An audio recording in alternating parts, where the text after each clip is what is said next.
Hey, what's up YouTube? Welcome to my channel. This is actually my first video, so go easy on me. I wanted to start by sharing something that's real personal with you guys.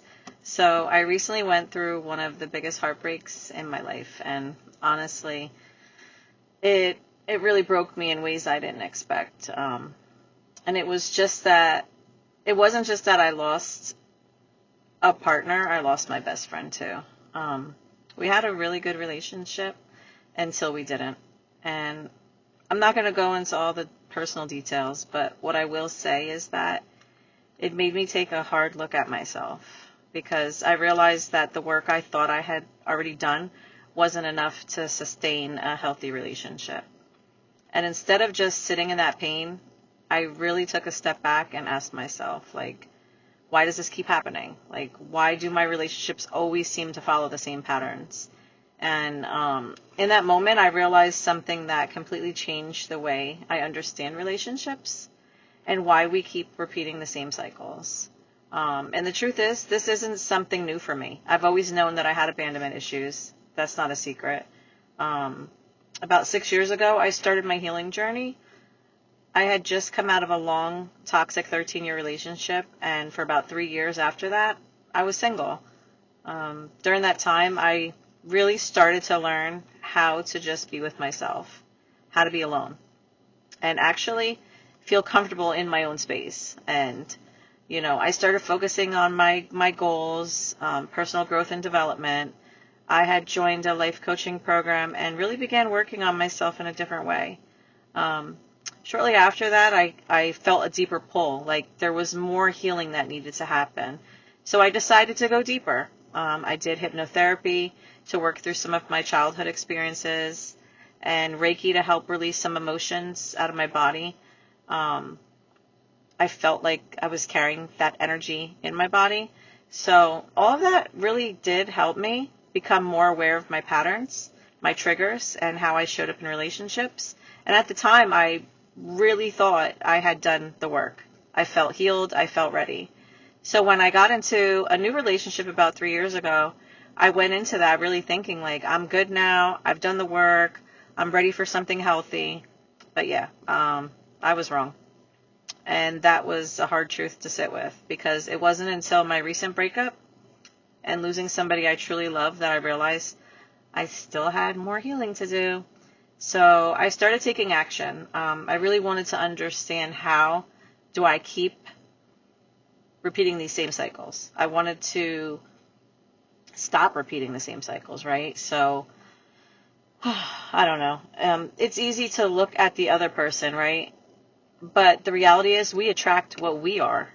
So I had to really reflect on myself. And that's when I came across something that genuinely changed everything for me. Attachment styles. And this is where it really clicked. You are not just choosing love with your mind. You're choosing what feels familiar to your subconscious. And that's why many of us end up in the same relationship, just with a different person. Different face, same patterns. And that's when it really hit me. I wasn't just dealing with abandonment issues. I have an anxious attachment style. And understanding that allowed me to go a layer deeper in my healing. Have you guys ever felt like you've done the work, but still finding yourself repeating the same cycles? Heartbreak after heartbreak. And maybe even wondering if something's wrong with you? Well, you're definitely not alone. And the truth is, there's nothing wrong with you. You might just need a little more fine-tuning, like me. So let's dive into this.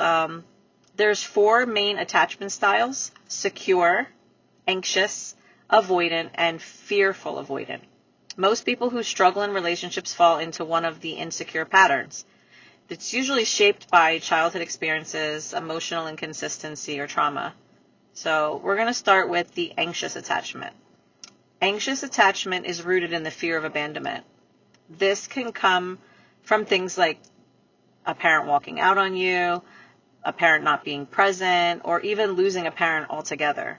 So your system learns early on what it feels like to lose love. And instead of feeling secure, you grow up like something could go wrong at any moment. So you show up in your adult relationships feeling needy or anxious or on edge. And in these adult relationships, these are people who overthink everything. And I mean everything. If someone texts, hey, instead of hey, yeah, you're thinking about it. They need reassurance, and they notice every little shift in energy. So when they feel even a little bit of distance, they start to panic. And it feels like the other person is pulling away. And that triggers that deep fear of abandonment all over again. So they start questioning the relationship, overthinking, trying to get reassurance. But if they're dealing with an avoidant or a fearful avoidant partner, that level of need can feel overwhelming to that person. Like too much pressure, too much intensity. So instead of moving closer, the avoidant will pull away even more. And now both people are triggered. The anxious feels abandoned. The avoidant feels overwhelmed. And when that reassurance doesn't come, the anxious can hit a breaking point. And instead of them sitting in that fear, they may withdraw, they may push the other person away, or even end the relationship themselves. Not because they don't care, but because the fear of being abandoned again feels too overwhelming. So meanwhile, the avoidant or the fearful avoidant partner can feel both hurt and relieved. Relieved because the emotional pressure is finally gone, right? But they're also hurt because they did care, right? They just didn't know how to handle it. And that's why this dynamic feels so confusing for both people, because both are trying to protect themselves, right? Just in completely different ways. Now here's where it gets even more interesting. Anxious types are naturally drawn to avoidant types, and avoidant types feel overwhelmed by anxious types. But they still choose each other. Why? Because even though it feels uncomfortable, it also feels familiar.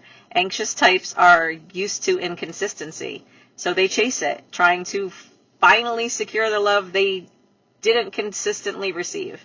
And avoidant types are used to emotional distance, so they choose partners who pursue them. But then pull away when things get too close, and it creates this cycle. One chases, one withdraws, both get triggered, repeat. Not because it's healthy, but because it's familiar. Now, let's talk about the avoidant attachment specifically. Avoidant attachment usually develops when emotional needs were not met in childhood. Even if everything looked fine on the outside, they learn to rely really on themselves. In relationships, they value independence, they struggle with vulnerability, and when things get too close, they pull back. They don't like heavy conversations or emotional pressure. And it's not that they don't care. They do. They just don't know how to stay present without feeling overwhelmed. So when things get deeper, they create distance. And again, the cycle continues. Let's talk about the next attachment style, which is fearful avoidant, which is a mixture of both the anxious and the avoidant attachment. Part of them craves love and connection, and the other part of them is afraid of it at the same time. This usually comes from inconsistent or confusing childhood experience.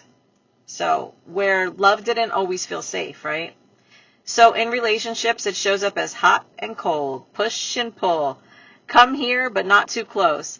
And it can even feel like an emotional roller coaster. Yeah. Well, I don't know. Last but not least is secure attachment style. This is what healthy love actually looks like. These are people who grew up feeling safe, seen, supported. So in relationships, they're consistent, emotionally available, they're clear in their communication, they can handle constructive criticism, they don't run from their problems, they work through them, they take accountability, they grow to a secure person, right? Love doesn't feel confusing, stressful, or anxiety-inducing. It feels calm, it feels steady, it feels safe. But here's something that really stood out for me. If you're used to chaos, secure love can actually feel unfamiliar at first. Sometimes even boring. Even too easy. But that doesn't mean it's wrong. It just means it's different, right? From what your nervous system is used to. So I'm really curious, like after hearing all of this, which attachment style do you guys feel like you're most you can most relate to. Drop it in the comments. I'd love to hear what your guys' experience is with this. You know, I realize something really important, guys. Healing isn't just a one-time thing. It's a journey. It's not something you just check off a list and say, yeah, I'm done. I did that. It's something you grow through layer by layer over time. It's like an onion. You just have to keep peeling it back, right? And it's really about finding the right modalities, the right tools, and the right support that actually works for you as a person. As I mentioned earlier, I've done some hypnotherapy and Reiki, and while they helped, I feel like I really need to go deeper with that. Right now, I'm in like therapy. I'm focusing on healing my inner child, and I'm continuing to build awareness around my patterns, and I'm moving forward. I'm open to exploring other things like nervous system regulation, somatic therapy, breath work, because healing isn't just about understanding your patterns. It's about actually feeling and processing them in your body. I know that there's like different ways to heal, but these are the ones I feel drawn to right now. I'd really love to hear from you guys. If you tried anything that helped you in your journey, please drop it in the comments. I'm always open to learning too. But I'll end with this. Your brain doesn't change from what you say. It changes from what you consistently experience. You don't attract what you want. You attract what you're emotionally available for. And when you do the work, you stop recreating your past, and you start creating something different. You stop chasing intensity. You start choosing peace, consistency, emotional safety. Because at the end of the day, the goal isn't just to find love. It's to become the version of you that can actually keep it.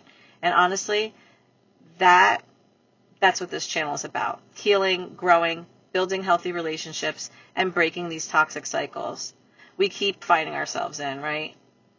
Just real life, real experiences, and growing through it together. So make sure you like this video, subscribe, and turn on your notification bell so you don't miss what's coming next. Until next time, I'm sending you guys love and light to all of you. Thank you so much for watching. Bye for now.